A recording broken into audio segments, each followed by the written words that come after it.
நீதிமன்றத்தின் அந்த உயரமான நாற்காலிதான் வைபவின் உலகம். அந்த நாற்காலியில் அவர் அமர்ந்திருக்கும் போது அவர் வெறும் மனிதராக தெரிவதில்லை, சட்டத்தின் வடிவமாகவே காட்சியளிப்பார். அங்கு அவர் எடுக்கும் ஒவ்வொரு முடிவும், பேனாவால் எழுதும் ஒவ்வொரு வரியும் பலரின் வாழ்க்கையை தலைகீழாக மாற்றியமைக்கக்கூடியவை. சட்டத்தின் உண்மையான காவலனாக, நேர்மையின் உன்னத அடையாளமாகவே பொதுமக்களும் வழக்கறிஞர்களும் அவரை பார்த்தார்கள். அவரது முகத்தில் எப்போதும் ஒரு கடுமையான பாவம் குடியேறியிருக்கும். அந்த முகத்தில் சட்டத்தின் கராரான தன்மையை தவிர சொந்த உணர்ச்சிகளுக்கோ அல்லது இரக்கத்திற்கோ ஒருபோதும் இடம் இருந்ததில்லை. அவரது தீர்ப்புகளும் சட்ட விதிகளின் மீதான அவரது அசைக்க முடியாத பிடிப்பும் யாராலும் கேள்வி கேட்க முடியாதவை.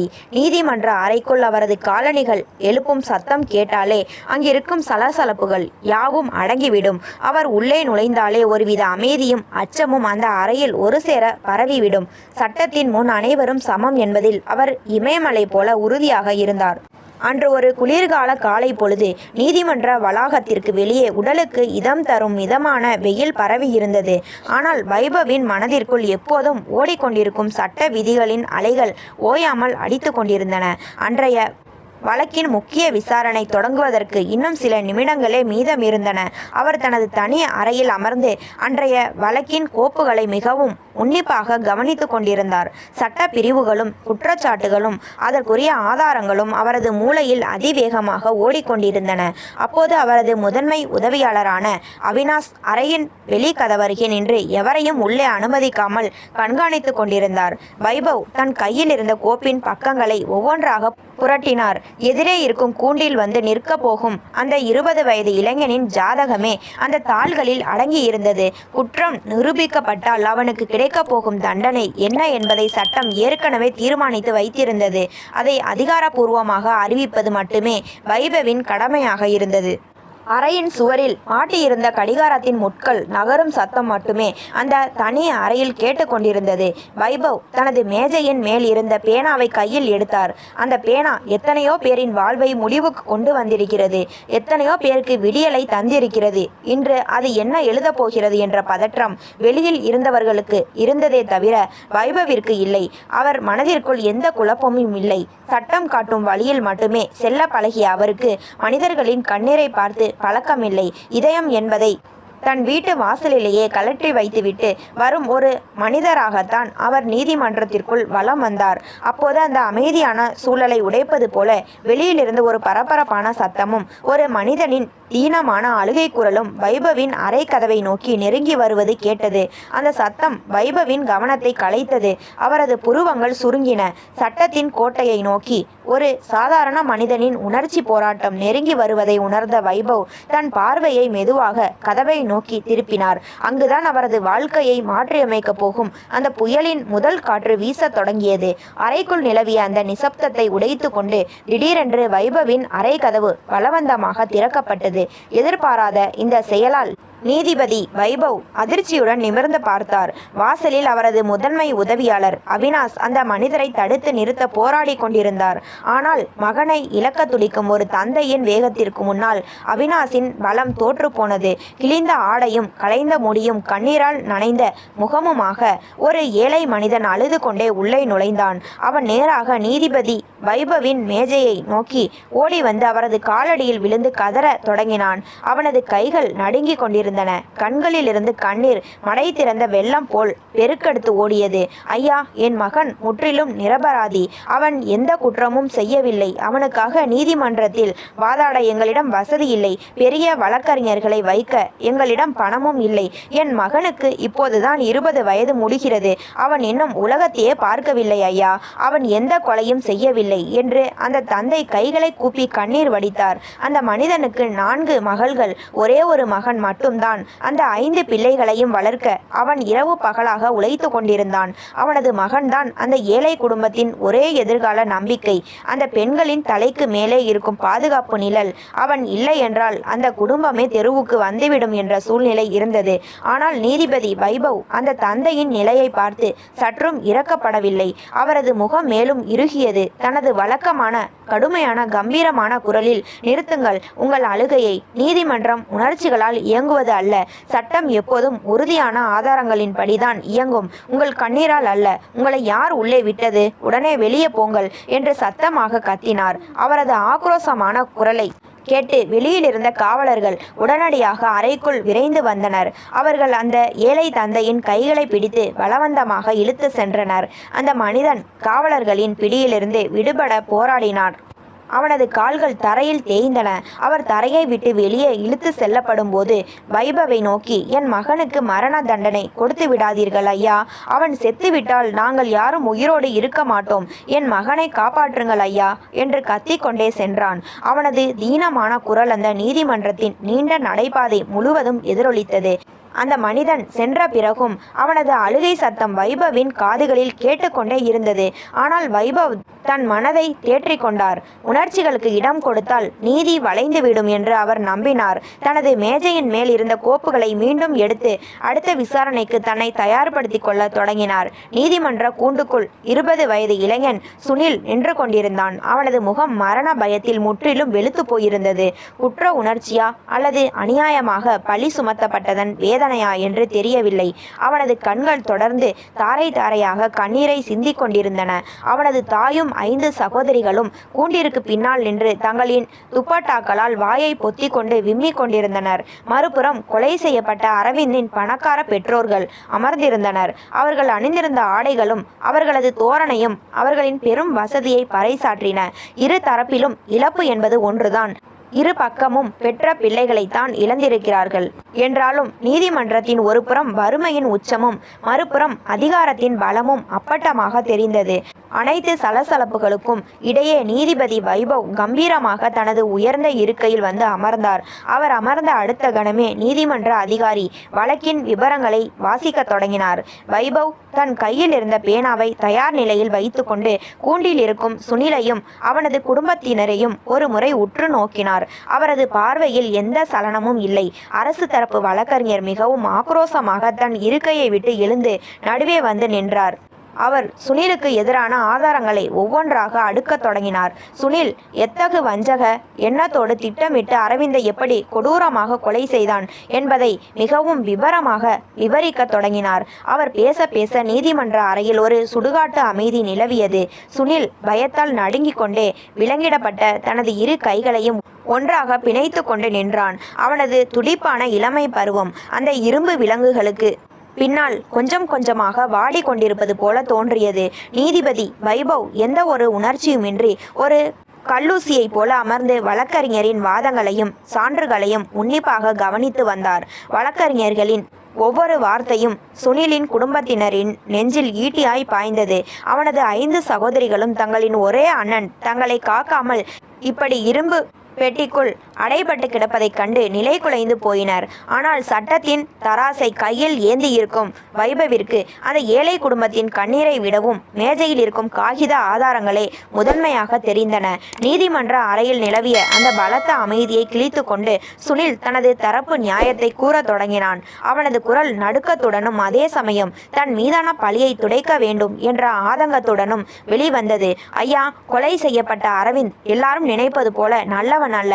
அவன் பல பெண்களின் வாழ்க்கையோடு விளையாடி அவர்களை பாழாக்கியவன். என் காதலியின் மீதும் அவன் தவறான கண் வைத்தான். அவளது வாழ்வையும் சீரழிக்க முயன்றான். அதை ஒரு கணவனாக மாறப்போகும் நான் தடுத்தேன். அதன் காரணமாக எங்களுக்கிடையே கடுமையான தகராறும் வாக்குவாதமும் ஏற்பட்டது உண்மைதான் என்றான். ஆனால் அதற்காக நான் அவனை கொலை செய்யவில்லை ஐயா. என் மேல் சுமத்தப்பட்டிருக்கும் இந்த எல்லா குற்றச்சாட்டுகளும் முற்றிலும் பொய்யானவை. அன்று எனக்கும் அரவிந்திற்கும் இடையே சண்டை நடந்தபோது ஏற்பட்ட பலத்த தள்ளுமுள்ளுவில் என் பையில் இருந்த பணப்பையும் கைபேசியும் தற்செயலாக அங்கே விழுந்திருக்கலாம். சண்டை முடிந்த பிறகு நான் அங்கிருந்து கிளம்பி நேராக என் வீட்டிற்கு சென்று விட்டேன். கொலை நடந்ததாக கூறப்படும் அந்த சமயத்தில் நான் என் வீட்டில் என் தாய் மற்றும் 5 சகோதரிகளுடன் தான் அமர்ந்திருந்தேன். நாங்கள் எல்லாரும் ஒன்றாகவே இருந்தோம் என்று சுனில் தன் கைகளை கூப்பி நடுங்கும் குரலில் கூறினான்.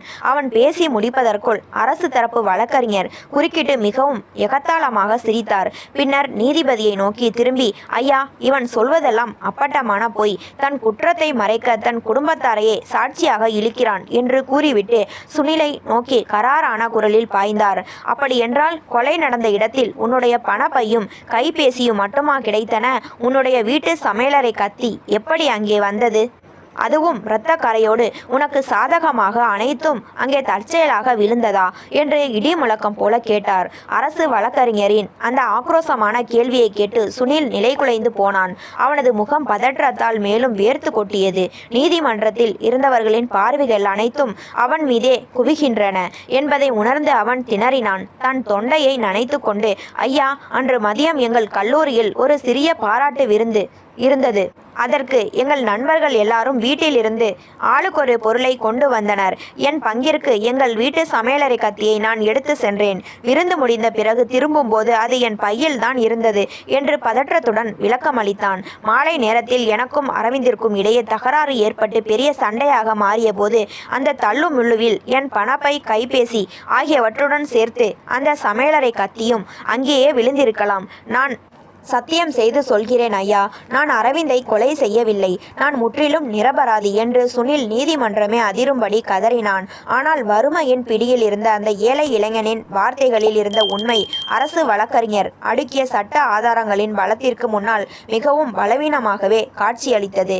நீதிமன்ற அறையில் நிலவிய சலசலப்புகளுக்கு இடையே அரசு தரப்பு வழக்கறிஞர் 2 இளம்பெண்களை சாட்சி கூண்டில் கொண்டு வந்து நிறுத்தினார். அந்த பெண்களின் வயது அதிகம் இருக்காது.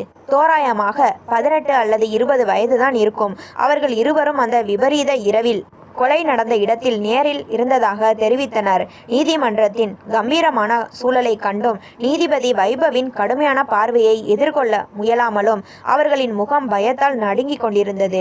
அவர்களின் முதல் பெண் மெதுவாக நிமிர்ந்து நீதிபதியை பார்த்து நடுங்கும் குரலில் பேசத் தொடங்கினாள். ஐயா, அரவிந்தை இந்த சுனில்தான் தன் கைகளால் குத்தி கொலை செய்தான். இது ஏதோ ஒரு நாளில் திடீரென்று நடந்த சண்டை அல்ல. இருவருக்கும் இடையே நீண்ட நாட்களாகவே கடுமையான பகையும் ஆத்திரமும் புகைந்து கொண்டிருந்தது. அதற்கு முக்கிய காரணம் ஒரு பெண் தான். சுனிலின் காதலியாக இருந்தவள் அரவிந்தின் பெரும் பணத்திற்கும் அவனது ஆடம்பர வாழ்க்கைக்கும் ஆசைப்பட்டு சுனிலை கைவிட்டு அரவிந்துடன் பழகத் தொடங்கினாள் என்றாள். அவள் மேலும் தொடர்ந்து தன் காதலி தன்னை ஏமாற்றிவிட்டு பணக்காரனான அரவிந்தோடு செல்வதை சுனிலால் தாங்கிக் கொள்ள முடியவில்லை.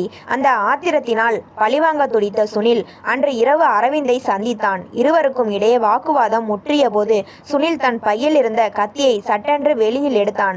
கண்ணிமைக்கும் நேரத்திற்குள் அரவிந்தின் கழுத்தில் ஒரு முறை அல்ல, 2 முறை அல்ல, அடுத்தடுத்து 3 முறை கொடூரமாக குத்தினான். கழுத்திலிருந்து இரத்தம் மடை திறந்த வெள்ளம் போல பெருக்கெடுத்து ஓட அரவிந்த் அந்த இடத்திலேயே இரத்த வெள்ளத்தில் சரிந்து விழுந்தான் என்று அந்த பெண் சாட்சியமளித்தாள். சாட்சி கூண்டில் இருந்த பெண் இந்த உண்மைகளை கூற கூற அதை கேட்டுக்கொண்டிருந்த சுனில் அதிர்ச்சியில் உறைந்து போனான். தன் கண்களாலேயே இப்படி ஒரு பொய்யை அந்த பெண் எப்படி சொல்கிறாள் என்று அவனுக்கு புரியவில்லை. அவனது நெஞ்சு ஆத்திரத்தாலும் பயத்தாலும் வேகமாக உந்தப்பட்டது. அவனால் தன் உணர்ச்சிகளை கட்டுப்படுத்த முடியாமல், ஏன் இப்படி பச்சை பொய் சொல்கிறீர்கள்? இந்த துரோகத்தை செய்ய உங்களுக்கு எவ்வளவு பணம் கொடுக்கப்பட்டது? இறைவனுக்கு பயப்படுங்கள் என்று நீதிமன்றமே அதிரும்படி ஆக்ரோஷமாக கத்தினான். அவனது கத்தலால் நீதிமன்றத்தின் அமைதி குலைந்தது. உடனே நீதிபதி வைபவ் தனது சுத்தியலால் மேஜையை தட்டி அமைதி அமைதி என்று கராராக உத்தரவிட்டார். சுனிலின் இந்த கூச்சல் நீதிமன்றத்தின் ஒழுங்கை குலைப்பதாக கூறி காவலர்களால் அவனது குரல் உடனடியாக அடக்கப்பட்டது. அதைத் தொடர்ந்து சாட்சி கூண்டில் நின்றிருந்த 2வது பெண்ணும் முதல் பெண் கூறிய சாட்சியத்தையே முற்றிலும் உண்மை என்று உறுதிப்படுத்தினாள். 2 சாட்சிகளும் சுனிலுக்கு எதிராகவே முடிந்ததால் சட்டம் சுனிலை நோக்கி தன் மரண பாச கயிற்றை வீச தயாராகி கொண்டிருந்தது. நீதிபதி வைபவ் அந்த வாக்குமூலங்களை மிகவும் உன்னிப்பாக தன் கோப்பில் குறித்து கொண்டிருந்தார். வர்க்க போராட்டத்தின் தீப்பொறி. நீதிமன்ற கூண்டில் நின்றிருந்த 2வது சாட்சி அரவிந்தின் கொலை கொலைக்கு பின்னால் இருந்த மற்றும் ஒரு கசப்பான உண்மையை விவரிக்க தொடங்கியது. ஐயா, இந்த விபரீதம் வெறும் ஒரு பெண்ணால் மட்டுமே திடீரென நடந்துவிடவில்லை.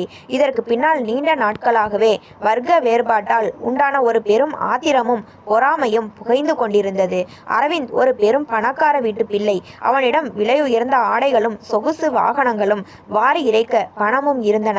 அவனது அன்றாட வாழ்க்கையே ஆடம்பரமாகத்தான் இருந்தது என்றாள் அவள். மேலும் தொடர்ந்து, அரவிந்திற்கு தன் வசதியையும் எதேச்சதிகாரத்தையும் காட்டி மற்ற ஏழை மாணவர்களை கேலி செய்வதும் ஏளனமாக பேசுவதும் ஒரு பழகிப்போன வழக்கமாக இருந்தது.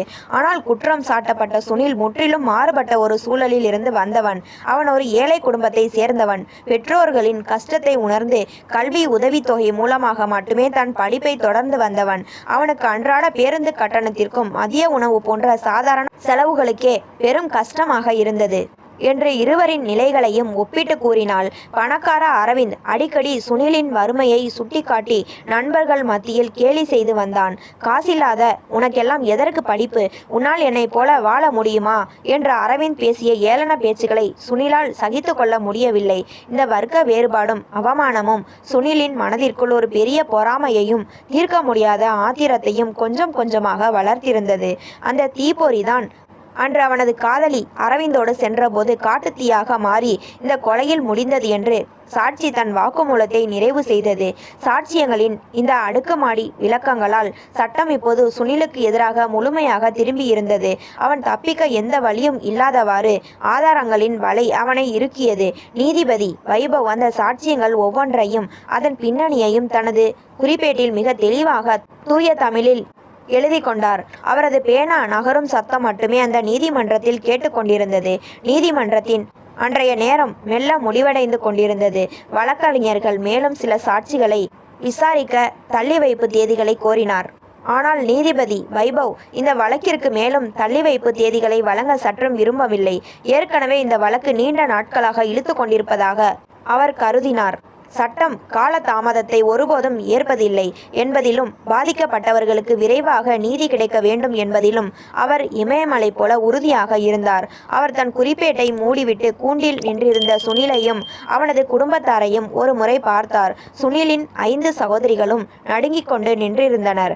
ஆனால் வைபவின் மனதில் தீர்ப்பை பற்றிய தெளிவு பிறந்துவிட்டது. அவர் தனது இறுதி தீர்ப்பை அடுத்த அமர்வில் வாசிப்பதாக கூறி அன்றைய நீதிமன்ற பணிகளை நிறைவு செய்தார். சட்டம் தன் கடமையை செய்ய தயாராகிவிட்டது. நீதிமன்றத்தின் இறுதி தீர்ப்புக்கான நாள் அது. அரங்கம் முழுவதும் மக்கள் கூட்டத்தாலும் வழக்கறிஞர்களாலும் நிரம்பி வழிந்தது. காற்றில் ஒருவித இனம் புரியாத நடுக்கமும் அமைதியும் கலந்திருந்தது. நீதிபதி வைபவ் தனது கம்பீரமான உயர்ந்த இருக்கையில் வந்து அமர்ந்தார். அவரது முகம் எப்போதும் போல எந்த ஒரு சலனமும் இன்றி ஒரு பாறாங்கல்லை போல இறுகி காணப்பட்டது. கூண்டில் நின்றிருந்த சுனிலின் முகம் முற்றிலும் இரத்த ஓட்டமற்று மரணத்தின் விளிம்பில் நிற்பது போல வெளுத்திருந்தது. வைபவ் மெதுவாக தனது மேஜையின் மேல் இருந்த பேனாவை கையில் எடுத்தார். குளிர்கால காற்று அரைநூல் வீசிக்கொண்டிருந்ததால் அவரது விரல்கள் சற்று குளிர்ந்திருந்தன. ஆனால் அவரது சட்ட அறிவு அவரிடம் எவ்வித தடுமாற்றத்தையும் ஏற்படுத்தவில்லை. சட்டம் தன் கையில் கொடுத்திருக்கும் அதிகாரத்தை கொண்டு அந்த ஏழை இளைஞனின் தலையெழுத்தை எழுதத் தொடங்கினார். ஒவ்வொரு வரியையும் ஒவ்வொரு சட்ட பிரிவையும் மிகவும் தீர்க்கமாகவும் தெளிவாகவும் எழுதினார். தீர்ப்பின் இறுதி வரியை எழுதி முடித்த அடுத்த கணம் அந்த பேனாவின் முனையை அவர் சட்ட வழக்கப்படி உடைத்தார். அந்த சத்தம் அந்த அறையின் நிசப்தத்தில் மிக தெளிவாக கேட்டது. அவர் தனது கோப்பிலிருந்து பார்வையை மெதுவாக நிமிர்த்தி நீதிமன்ற அறையில் இருந்தவர்களை உற்று பார்த்தார். பின்னர் தனது கம்பீரமான குளிர்ந்த குரலில் தீர்ப்பை வாசிக்க தொடங்கினார். மனுதாரர் தரப்பில் தாக்கல் செய்யப்பட்ட அசைக்க முடியாத சாட்சியங்கள், தடய அறிவியல் அறிக்கைகள் மற்றும் சம்பவ இடத்தில் கண்டெடுக்கப்பட்ட இரத்த கரைய படிந்த ஆதாரங்களின் அடிப்படையில் குற்றம் சாட்டப்பட்ட சுனில் அரவிந்தை கொலை செய்தது சந்தேகத்திற்கு இடமின்றி நிரூபிக்கப்பட்டுள்ளது. எனவே இந்த நீதிமன்றம் சுனிலை குற்றவாளி என்று தீர்மானிக்கிறது. அவனுக்கு சட்ட பிரிவுகளின் கீழ் மரண தண்டனை விதிக்கப்படுகிறது. அவனது உயிர் பிரியும் வரை அவன் தூக்கிலிடப்பட வேண்டும் என்று தீர்ப்பளித்தார். அவரது கராரான வார்த்தைகள் நீதிமன்ற அறையின் சுவர்களில் மோதி அங்கிருந்தவர்களின் நெஞ்சங்களில் எதிரொலித்தன. தீர்ப்பை வாசித்து முடித்த நீதிபதி வைபவ் ஒரு நொடி கூட அங்கே தாமதிக்காமல் தனது இருக்கையை விட்டு எழுந்தார். சட்டம் தன் கடமையை செய்து முடித்துவிட்டது என்ற திருப்தி அவரிடம் இருந்தது. அவர் எழுந்ததும் நீதிமன்ற வழக்கப்படி அங்கிருந்த வழக்கறிஞர்களும் பொதுமக்களும் எழுந்து நின்று அவருக்கு மரியாதை செலுத்தினர். சுனில் அதிர்ச்சியில் அப்படியே கூண்டின் கம்புகளை பிடித்து கொண்டு சரிந்தான். அவனது 5 சகோதரிகளும் கத்தி கதறத் தொடங்கினர். ஆனால் அடுத்த கணமே அந்த ஒட்டுமொத்த நீதிமன்றத்தின் அமைதியையும் வழக்கறிஞர்களின் சலசலப்பையும் கிழித்து கொண்ட ஒரு பெண்ணின் பயங்கரமான அலறல் சத்தம் கேட்டது. அது சுனிலின் தாயின் குடலறை கதறல். தன் ஒரே மகனுக்கு மரண தண்டனை விதிக்கப்பட்டு விட்டது. அவன் இனி உயிரோடு இருக்க மாட்டான் என்ற கொடூரமான உண்மையை அவளால் தாங்கிக் கொள்ள முடியவில்லை. பெற்ற பிள்ளையை பலி கொடுத்துவிட்டு ஒரு தாயின் நெஞ்சிலிருந்து வெளிவந்த அந்த மரண ஓலம் இரும்பை போன்ற நெஞ்சம் கொண்ட நீதிபதி வைபவின் காதுகளை துளைத்து கொண்டு உள்ளே நுழைந்தது. அங்கிருந்த பாதுகாவலர்கள் அந்த தாயை கட்டுப்படுத்த முயன்றனர். நீதிமன்றத்தின் அந்த உயரமான நாற்காலியை விட்டு இறங்கி வைபவ் தனது தனி அறைக்கு செல்ல முயன்றபோது எதிர்பாராத ஒரு புயல் அவர் முன் வீசியது. தூக்கு தண்டனை விதிக்கப்பட்ட சுனிலின் தாய் எங்கிருந்தோ ஓடி வந்து மின்னல் வேகத்தில் அவரது வலியை மறித்து நின்றாள். அவளது தோற்றம் அங்கிருந்த எல்லோரையும் ஒரு கணம் நடுங்க செய்தது. அவளது கண்கள் அழுகையாலும் ஆத்திரத்தாலும் இரத்தத்தைப் போல சிவந்து போயிருந்தன. தலைமுடி கலைந்து கலைக்கோலமாக காட்சியளித்தது. தன் ஒரே மகனை மரணம் நெருங்குவதை உணர்ந்த அந்த தாய் முற்றிலும் தன் சுய நினைவை இழந்த ஒரு பைத்தியம் பிடித்தவள் போல காட்சியளித்தாள். அவளை பார்ப்பதற்கே பயங்கரமாகவும் பரிதாபமாகவும் இருந்தது. அவள் நேராக நீதிபதி வைபவை நோக்கி தன் காப்பு விரலை நீட்டி ஆக்ரோஷமாக உடம்பெல்லாம் நடுங்க கத்தினாள். இறைவன் உன்னை ஒருபோதும் மன்னிக்க மாட்டான். என் வயிற்று பிள்ளையை, என் குலவிளக்கை என்னிடம் இருந்து அநியாயமாக பிரித்து விட்டாய். என் குடும்பமே இன்று ஒட்டுமொத்தமாக அழிகிறது, நடு தெருவிற்கு வருகிறது. நான் சொல்கிறேன் கேள். நாளை இதே நாளில் உன் குடும்பமும் இப்படித்தான் அழியும் என்று சாபமிட்டாள். அவளது குரல் அந்த நீதிமன்றத்தின் நீண்ட நடைபாதை எங்கும் பலத்த இடிமுழக்கம் போல எதிரொலித்தது. நீ வெறும் காகிதங்களையும் சட்ட விதிகளையும் மட்டும்தான் பார்த்தாய். என் மகனின் கண்களில் இருந்த மாசற்ற உண்மையை பார்க்க தவறிவிட்டாய். நீயும் ஒரு நாள் உனது ஆசை மகனை இழந்து அவனை தேடி இதே போல வீதி வீதியாக அலைந்து தவிப்பாய். அப்போதுதான் இந்த தாயின் வலி உனக்கு புரியும் என்று நெஞ்சில் அடித்து கொண்டு கத்தினாள். அவளது ஆக்ரோஷத்தை கண்டு அதிர்ச்சியடைந்த பாதுகாவலர்கள் உடனே அவளை சூழ்ந்து கொண்டு அவளது கைகளை பற்றி பலவந்தமாக இழுத்து சென்றனர். அவள் தூரத்து பாதைக்கு இழுத்து செல்லப்படும் போதும் வைபவை நோக்கி அவளது சாப வார்த்தைகள் காற்றில் மிதந்து வந்தன. வைபவ் ஒரு நொடி அப்படியே உறைந்து நின்று பின்னர் வேகமாக காலடிகளை எடுத்து வைத்து தனது அறைக்குள் நுழைந்தார். அறைக்குள் நுழைந்த வைபவிற்குள் ஏதோ ஒரு இனம் புரியாத நடுக்கம் பரவியது. அவர் உடனடியாக தனது மேஜையிலிருந்த குளிர்ந்த தண்ணீரை எடுத்து தொண்டை வறட்சி நீங்க ஒரே மூச்சில் குடித்து முடித்தார். தண்ணீரின் குளிர்ச்சி அவரது உடலுக்குள் சென்றதே தவிர அந்த தாயின் வார்த்தைகள் ஏற்படுத்திய வெப்பத்தை அதனால் தணிக்க முடியவில்லை.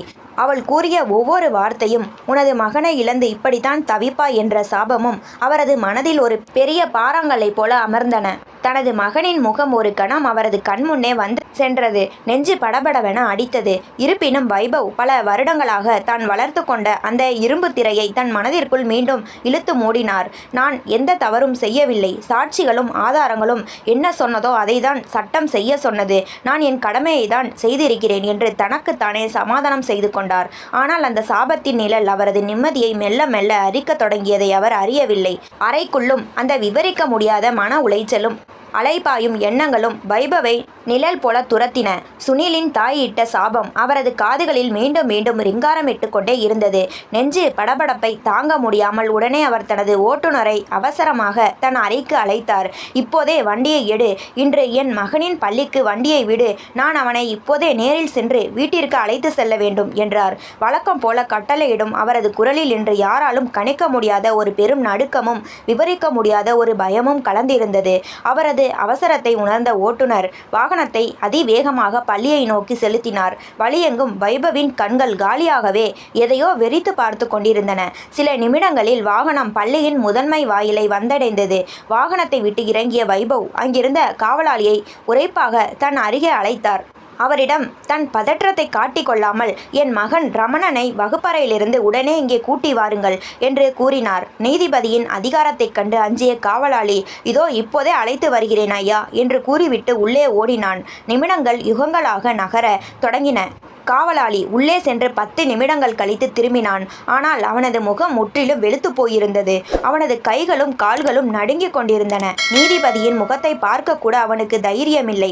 அவன் மெதுவாக வைபவை நெருங்கி ஐயா, உங்கள் மகன் ரமணன் இன்று பள்ளிக்கு வரவில்லையே, நீங்கள் யாரிடம் அனுமதி கேட்டு அவனை அழைக்க சொல்கிறீர்கள் என்றான். காவலாளி சொன்ன அந்த ஒற்றை வார்த்தையை கேட்ட அடுத்த கணமே வைபவின் நெஞ்சு ஒரு கணம் தன் துடிப்பையே நிறுத்தியது போல் இருந்தது. அவரது தலை சுற்றியது, கண்கள் இருண்டன. காலையில் தானே தன் கைகளால் ரமணனை தயார் செய்து நெற்றியில் முத்தமிட்டு பள்ளி வாகனத்தில் ஏற்றி அனுப்பியது அவரது நினைவுக்கு வந்தது. அவனுக்கு ஏதேனும் ஆபத்து நேர்ந்திருக்குமோ என்ற எண்ணம் அவரது அறிவை அடியோடு அசைத்தது. அவர் தடுமாறி தனது கைபேசியை எடுத்து முதலில் வீட்டிற்கு தொடர்பு கொண்டார். வீட்டில் இருந்த பணியாளர்கள் ரமணன் காலையிலேயே பள்ளிக்கு கிளம்பி சென்று விட்டதாக கூறினர். உடனே அவர் பள்ளி வாகன ஓட்டுநருக்கு தொலைபேசி மூலம் தொடர்பு கொண்டார். மறுமுனையில் பேசிய ஓட்டுநர் வைபவின் பதற்றமான குரலை கேட்டு அஞ்சினான். ஐயா, நான் காலையில் வழக்கம் போல தம்பி ரமணனை பள்ளியின் முதன்மை வாயிலில் பத்திரமாக இறக்கிவிட்டேன். அவன் எனக்கு கையாட்டி விட்டுதான் உள்ளே சென்றான். இதன் மேல் நான் சத்தியம் செய்கிறேன் ஐயா என்று நடுங்கினான். ஓட்டுநரின் வார்த்தைகளை கேட்ட வைபவ் இப்போது பதற்றத்தின் உச்சத்திற்கே சென்றார். ஓட்டுநர் வாயிலில் இறக்கிவிட்டான். ஆனால் பள்ளிக்குள் ரமணன் இல்லை என்றால் அவன் எங்கே போனான்? யாராவது அவனை கடத்தியிருப்பார்களா? சுனிலின் தாய் சாபம் இவ்வளவு சீக்கிரம் பலிக்க தொடங்கிவிட்டதா? அவரது கால்கள் தளர்ந்தன. நீதிமன்றத்தில் எத்தனையோ குற்றவாளிகளை நடுங்க வைத்த நீதிபதி வைபவ் இன்று தன் மகனை காணாமல் ஒரு சாதாரண ஏழை தந்தையைப் போல பள்ளியின் வாயிலில் திகைத்து நின்று தவித்தார். விறுவிறுப்பின் உச்சமாக ரமணனை தேடி அவர் அடுத்து என்ன செய்ய போகிறார்? வைபவ் ஒரு நொடி கூட தாமதிக்காமல் பள்ளியின் முதன்மை கட்டுப்பாட்டு அறைக்கு விரைந்து சென்றார். அவரது முகத்தில் இருந்த அதிகார தோரணை மறைந்து அங்கு ஒரு தந்தையின் தவிப்பு மட்டுமே எஞ்சி இருந்தது. அங்கிருந்த கணினி பணியாளர்களை நோக்கி அன்று காலையிலிருந்து பதிவான ஒட்டுமொத்த காட்சிகளையும் உடனடியாக இயக்குமாறு தனது கராரான குரலில் உத்தரவிட்டார். அவரது ஆணைக்கு கட்டுப்பட்டு திரையில் காட்சிகள் அதிவேகமாக ஓடத் தொடங்கின. கடிகார முட்கள் காலையின் நேரத்தை காட்டிய போது பள்ளி வாகனம் வந்து நிற்கும் காட்சி திரையில் தெரிந்தது. வாகனத்தின் கதவுகள் திறக்கப்பட அதிலிருந்து ரமணன் துள்ளி குதித்து இறங்குவது மிக தெளிவாக தெரிந்தது. அவன் வழக்கம் போல ஓட்டுநருக்கு தன் பிஞ்சு கரங்களால் விடை பெற்றுவிட்டு பள்ளியின் முதன்மை வாயிலை நோக்கிதான் நடக்கத் தொடங்கினான். ஆனால் வாகனம் அங்கிருந்து நகர்ந்த அடுத்த கணமே ரமணன் யாரும் எதிர்பாராத ஒரு செயலை செய்தான். அவன் முதன்மை வாயிலுக்குள் செல்லாமல் சுற்றுமுற்றும் பார்த்துவிட்டு யாரும் கவனிக்காத நேரத்தில் பள்ளியின் பின்பக்கமுள்ள ஒரு பழைய சுவர் பக்கமாக திரும்பி வேகமாக சென்றான். அதை திரையில் பார்த்த வைபவ், அங்கே என்ன இருக்கிறது? வாகனத்தை நிறுத்துங்கள், காட்சியை பெரிதாக்குங்கள் என்று பதற்றத்துடன் கத்தினான்.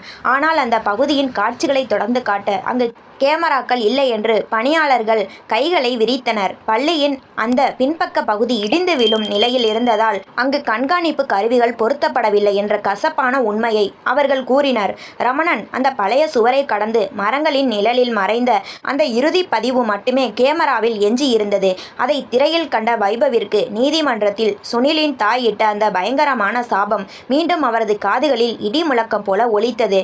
உன் வம்சமே ஒட்டுமொத்தமாக பாழாகும். நீயும் உன் மகனை இழந்து வீதி வீதியாக தவிப்பாய் என்ற அவளது கொடூரமான வார்த்தைகள் அவரது நெஞ்சை பிளந்தன.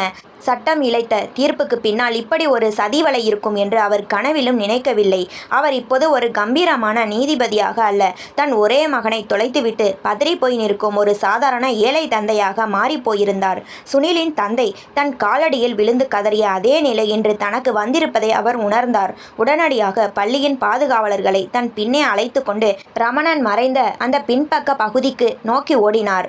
பள்ளியின் பாழடைந்த பின்பக்க பகுதியில் வைபவும் பாதுகாவலர்களும் அங்கும் இங்கும் தேடி அலைந்தனர். ஆனால் அங்கு ரமணன் இல்லை. அடர்ந்த புதர்களுக்கு நடுவே தரையில் கிடந்த தூசியில் அவனது பள்ளிப்பை வீசப்பட்டு கிடந்தது. அதை கண்ட வைபவின் நெஞ்சு பதறியது. சற்று தள்ளி அவனது ஒரு காலணி மட்டும் தலைகீழாக கிடந்தது. தரையில் கால்கள் இழுப்பட்டு தேய்ந்த தழும்புகள் மிக தெளிவாக தெரிந்தன. ரமணன் தன் விருப்பப்படி எங்கும் செல்லவில்லை. யாரோ ஒரு வஞ்சகன் அவனை பலவந்தமாக பிடித்து வாயை பொத்தி இழுத்து சென்றிருக்கிறான் என்பதற்கான அப்பட்டமான அடையாளங்கள் அங்கே எஞ்சி இருந்தன. நீதிமன்றத்தில் பலரின் தலைவிதியை தீர்மானித்த அந்த இரும்பு மனிதர் இன்று தன் மகனின் பையை தன் நெஞ்சோடு அணைத்து கொண்டு அந்த பாலடைந்த தரையிலேயே அமர்ந்து கதறி அழுது துடித்தார். பல வருடங்கள் குழந்தை பாக்கியம் இல்லாமல் எத்தனையோ கோவில்களுக்கு சென்று பல பிரார்த்தனைகளுக்கு பிறகும் தவம் இருந்தும் பெற்றெடுத்த ஒரே ஆசை மகன் அவன். அவனுக்கு ஏதேனும் நேர்ந்தால் தன் உயிர் நிலைக்காது என்பதை அவர் உணர்ந்தார். உடனடியாக காவல்துறையினருக்கு தகவல் கொடுக்கப்பட்டது. உயர் அதிகாரிகள் சம்பவ இடத்திற்கு விரைந்து வந்தனர். மாநகரம் முழுவதும் உள்ள அனைத்து காவல் நிலையங்களுக்கும் ரமணனின் புகைப்படங்கள் அவசரமாக அனுப்பப்பட்டன. நகரத்தின் எல்லைகளில் உள்ள அனைத்து சோதனை சாவடிகளும் தீவிரப்படுத்தப்பட்டு வாகனங்கள் ஒவ்வொன்றும் அணுவணுவாக சோதனை செய்யப்பட்டன. ஆனால் எங்கு தேடியும் எந்த பயனும் இல்லை. இது தற்செயலாக நடந்த ஒன்றல்ல, மிகவும் துல்லியமாக திட்டமிட்டு நடத்தப்பட்ட ஒரு கடத்தல் என்பது வைபவிற்கு புரிந்தது. தன் மேல் வஞ்சம் கொண்ட யாரோ ஒருவர்தான் தன் மகனை பழிவாங்கும் நோக்கில் தூக்கி சென்றிருக்கிறார்கள் என்பதை அவர் உணர்ந்தார்.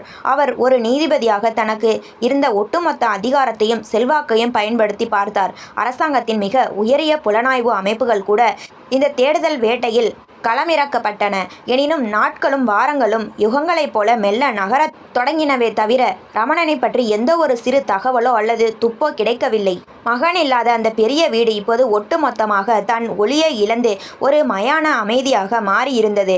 வைபவின் மனைவியும் மகனை நினைத்து உணவு தண்ணீரின்றி படுக்கையில் விழுந்தார். சுனிலின் தாய் நீதிமன்ற வாயிலில் இட்ட அந்த சாபத்தின் கொடூரமான நிழல் இப்போது வைபவின் ஒட்டுமொத்த வாழ்க்கையையும் இருளுக்குள் தள்ளி கொண்டிருந்தது. ரமணன் காணாமல் போய் 3 நீளமான மாதங்கள் உருண்டோடிவிட்டன. இந்த குறுகிய காலத்திற்குள் நீதிபதி வைபவ் முற்றிலும் அடையாளம் தெரியாத அளவிற்கு மாறி போயிருந்தார். சட்டத்தின் காவலாக இருந்த அவரது முகத்தில் எப்போதும் குடியேறியிருக்கும் அந்த பாறை போன்ற கடுமையான பாவம் மறைந்து அதற்கு பதிலாக மகனை தொலைத்த ஒரு ஏழை தந்தையின் ஆழமான சோகமும் ஏமாற்றமும் மட்டுமே குடியேறியிருந்தன. அவர் நீதிமன்றத்திற்கு செல்வதையே முற்றிலும் தவிர்த்து வீட்டு அறைக்குள்ளேயே முடங்கி கிடந்தார். ஒரு நாள் அவரது மனைவி தன் துக்கத்தையும் தாண்டி கணவருக்கு தைரியம் கூறத் தொடங்கினாள். அவரது கைகளை பற்றி கொண்டு, நீங்கள் இப்படி வீட்டுக்குள்ளேயே முடங்கி போனால் எப்படி? நம் மகனை தேடும் பணிகள் ஒரு புறம் நடந்து கொண்டிருக்கின்றன. ஆனால் நீங்கள் பொறுப்பில் இருக்கும் நீதிமன்றத்தில் எத்தனையோ முக்கிய வழக்குகள் விசாரணையின்றி தேங்கியுள்ளன. நீதி தேடி நிற்கும் அந்த பொதுமக்களுக்காக நீங்கள் மீண்டும் உங்கள் கடமைக்கு திரும்ப வேண்டும் என்று கண்ணீருடன் வேண்டுகோள் விடுத்தாள். மனைவியின் வார்த்தைகளை தட்ட முடியாமலும் தன் கடமையை உணர்ந்ததாலும் வைபவ் மீண்டும் நீதிமன்றத்தில் அந்த உயர்ந்த இருக்கையில் வந்து அமர்ந்தார். அன்று ஒரு புதிய கொலை வழக்கின் விறுவிறுப்பான விசாரணை நடந்து கொண்டிருந்தது. வழக்கறிஞர்கள் ஆக்ரோஷமாக வாதாடி கொண்டிருந்தனர். ஆனால் வைபவால் அந்த வாதங்களில் கவனம் செலுத்த முடியவில்லை. அவரது மனக்கண்ணில் சுனிலின் தாய் சாப வார்த்தைகளும் அவளது சிவந்த கண்களும் மட்டுமே தோன்றி மறைந்து காதுகளில் ஓயாமல் ஒலிக்கத் தொடங்கின. விசாரணை உச்சகட்டத்தை எட்டிய போது திடீரென்று வைபவிற்கு நெஞ்சில் ஒரு பலத்த பாரம் இறங்குவது போன்ற உணர்வு ஏற்பட்டது. அவருக்கு கடுமையான மூச்சு திணறல் ஏற்பட்டு கைகளும் கால்களும் செயலிழந்தன. அடுத்த கணமே நீதிமன்ற அறையிலேயே ஒட்டுமொத்த வழக்கறிஞர்களும் பொதுமக்களும் பதறி அலறும்படி அவர் தனது நாற்காலிலிருந்து தரையில் மயங்கி விழுந்தார். நீதிமன்றத்தில் இருந்தவர்கள் உடனடியாக அவரை மீட்டு மாநகரத்தின் முதன்மை மருத்துவமனையின் அவசர தீவிர சிகிச்சை பிரிவில் அனுமதித்தனர். அங்கு அவருக்கு தீவிர பரிசோதனைகள் செய்யப்பட்டன. மருத்துவர்கள் அவரது மனைவியை சந்தித்து அதிகப்படியான மன உளைச்சலும் நெஞ்சில் குடியேறியிருக்கும் ஆறாத துக்கமும் தான் இதற்கு காரணம். இதன் காரணமாக அவருக்கு கடுமையான நரம்பு தளர்ச்சி ஏற்பட்டுள்ளது. அவர் மன அமைதி பெறாவிட்டால் நிலைமை மோசமாகும் என்று கவலையுடன் கூறினார். சட்டத்தின் கோட்டையாக விளங்கிய ஒரு மனிதன் இன்று தன் மகனை நினைத்து உடலும் மனமும் உடைந்த நிலையில் படுக்கையில் கிடக்கிறார். சுனிலுக்கு மரண தண்டனை சட்டப்படி நிறைவேற்றப்பட்டுவிட்டது என்ற அதிகாரப்பூர்வ செய்தி படுக்கையில் கிடந்த வைபவின் மனதை மேலும் சிதைத்து கொன்றது. நான் அன்று இன்னும் கொஞ்சம் ஆழமாக விசாரித்திருக்கலாமோ? அவசரப்பட்டு தீர்ப்பு வழங்கிவிட்டேனோ? சாட்சியங்கள் சொன்னதை மட்டுமே நம்பி ஒரு ஏழை இளைஞனின் மரணத்திற்கு பாதை அமைத்து விட்டேனோ? அவனது தண்டனையை குறைத்திருக்கலாமோ என்ற மாறாத மன உளைச்சலும் கடுமையான குற்ற உணர்ச்சியும் அவரை தூங்க விடாமல் நிழல் போல துரத்தின.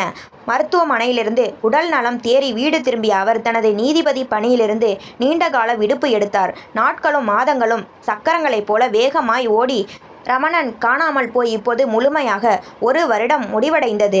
அந்த 365 நாட்களும் வைபவிற்கும் அவரது மனைவிக்கும் நரகத்தை விட கொடியதாகவே நகர்ந்தன. மகனின் நினைவுகள் இல்லாத ஒரு நொடி கூட அந்த வீட்டில் கடந்து செல்லவில்லை. இருப்பினும் 1 வருட காலத்திற்கு பிறகு வைபவும் அவரது மனைவியும் அந்த ஆறாத துயரத்திலிருந்து மெதுவாக தங்களை தேற்றிக்கொண்டு மீண்டும் வாழ பழக முயன்றனர். கடமையிலிருந்து விலகி ஓட முடியாது என்பதை உணர்ந்த வைபவ் மீண்டும் நீதிமன்றத்திற்கு சென்று தனது பணியை தொடர தயாரானார். சட்டத்தின் நாற்காலி மீண்டும் அவருக்காக காத்து கொண்டிருந்தது. அன்று நீதிமன்றத்திற்கு செல்ல வேண்டிய முதல் நாள். நீண்ட நாட்களுக்கு பிறகு செல்வதால் ஏற்பட்ட அவசரத்திலும் பதற்றத்திலும் வைபவ் பல நாட்களாக துடைக்கப்படாமலும் பளபளப்பாக்கப்படாமலும் இருந்த தனது பழைய கருப்பு நிற காலணிகளை அப்படியே அவசரமாக அணிந்து கொண்டார். அந்த வாகனத்தில் ஏறி நீதிமன்ற வளாகத்தை நோக்கி பயணித்தார்.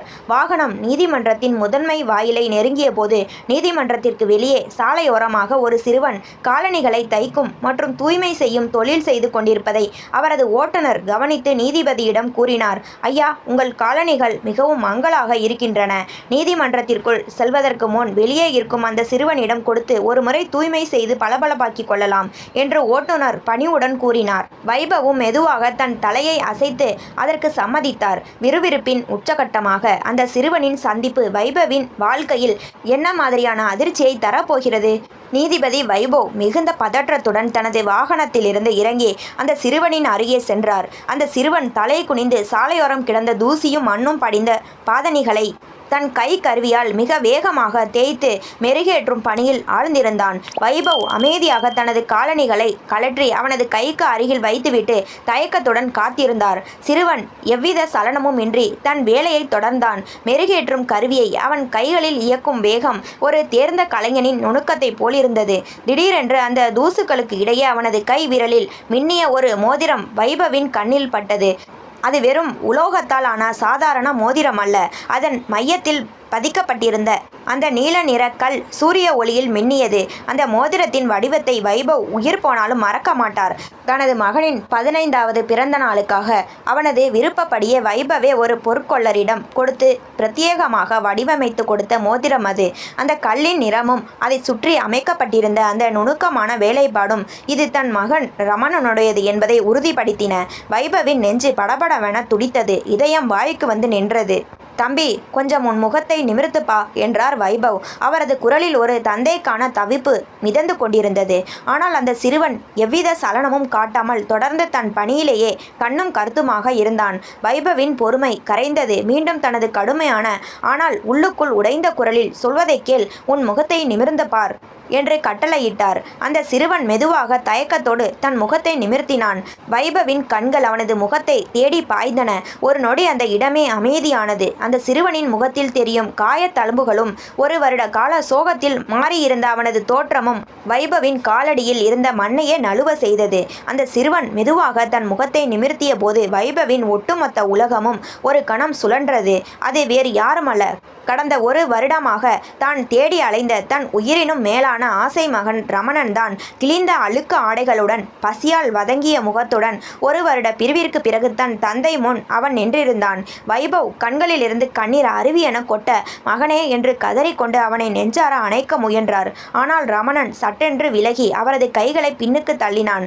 ஐயா, உங்களுடைய காலணி தையல் முடிந்து தூய்மையாக தயாராகிவிட்டது. இதற்குரிய கூலி பணத்தை கொடுத்துவிட்டு நீங்கள் உங்கள் வழியே செல்லலாம் என்றான் ரமணன். ஏதோ முன்பின் தெரியாத ஒரு நபர் போல மகனின் இந்த அந்நியமான பேச்சை கேட்டு வைபவ் நெஞ்சு வெடித்து கதறினார். ரமணன், என் கண்மணியே, ஏன் உன்னை பெற்ற தந்தையிடம் இப்படி பேசுகிறாய்? அங்கே உன் தாய் உனக்காக ஒரு வருடமாக உருகி உறைந்து போய் கிடக்கிறாள். உடனே என்னுடன் வீட்டிற்கு வா என்று கெஞ்சினார். அப்போது ரமணன் தனது தந்தையின் கண்களை நேராக பார்த்து மிகவும் தீர்க்கமாக கூறினான். அப்பா, நீங்கள் அன்று நீதிமன்றத்தில் ஒரு தாயின் வயிற்றெரிச்சலையும் அவளது சாபத்தையும் கொட்டி கொண்டீர்கள். சுனிலுக்கு நீங்கள் தூக்கு தண்டனை விதித்து அதை நிறைவேற்றியதால் அவனது 5 ஆசை சகோதரிகளும் வயதான அந்த ஏழை தந்தையும் இன்று ஆதரவின்றி நடுத்தெருவில் பிச்சை எடுக்கும் நிலைக்கு தள்ளப்பட்டுள்ளனர். அன்று என்னை பள்ளியின் பின்பக்க சுவரில் வைத்து கடத்தியது சுனிலின் குடும்பத்தினர்தான் என்பது உண்மைதான். ஆனால் என்னை அவர்கள் தங்கள் இடத்திற்கு கொண்டு சென்ற பிறகு நான் ஒரு மாசற்ற குழந்தை என்று தெரிந்ததும் அவர்களின் மனித நேயம் விழித்து கொண்டது. அவர்கள் எனக்கு எந்த ஒரு தீங்கும் செய்யாமல் அன்போடு பார்த்து கொண்டனர். நான் தான் அவர்களின் அந்த அவல நிலையை, வறுமையின் கொடுமையை கண்கூடாக பார்த்தேன். சட்டம் பேசும் உங்களுக்கு ஒரு ஏழை குடும்பத்தின் வழி புரிய வேண்டும். பெற்ற பிள்ளையை தொலைத்த துக்கம் உங்களை உழுக்க வேண்டும் என்பதற்காகவே நான் அவர்களிடமிருந்து தப்பித்து உங்களிடம் வர மறுத்துவிட்டேன் என்று ரமணன் உண்மையை உடைத்தான். மகன் சொன்ன வார்த்தைகள் வைபவின் நெஞ்சில் சம்பட்டி அடி போல விழுந்தன. வீட்டிற்கு திரும்பிய வைபவ் அன்று சுனிலுக்கு வழங்கப்பட்ட தீர்ப்பின் கோப்புகளை மீண்டும் தனது தனிப்பட்ட முறையில் அணுவணுவாக ஆராய்ந்தார்.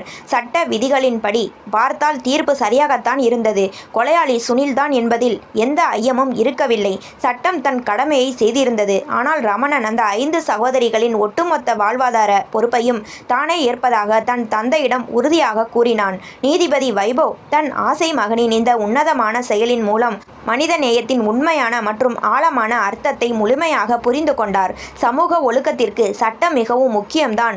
ஆனால் அந்த சட்டத்திற்கு பின்னால் இருக்கும் எளிய மனிதர்களின் வலியையும் அவர்களின் கண்ணீரையும் சட்டம் உணர்ந்து செயல்பட வேண்டும் என்பதை அவர் உணர்ந்தார். தன் தவறை உணர்ந்த வைபவ் சுனிலின் 5 சகோதரிகளின் ஒட்டுமொத்த படிப்பு செலவையும் அவர்களது வாழ்வாதாரத்தையும் அவரே தன் சொந்த பொறுப்பில் ஏற்றுக்கொண்டார். வெறும் சட்ட புத்தகங்களுக்கு அப்பாற்பட்ட மனித நேயமே உலகத்தின் உண்மையான நீதி என்பதை உணர்ந்த நீதிபதி வைபவின் மறுவாழ்வு ஒரு புதிய விடியலை நோக்கி நகர்ந்தது. இது போன்ற கதையை தொடர்ச்சியாக கேட்க லைக் பண்ணுங்க, ஷேர் பண்ணுங்க, கமெண்ட் பண்ணுங்க, மறந்து விடாமல் சப்ஸ்கிரைப் பண்ணுங்க.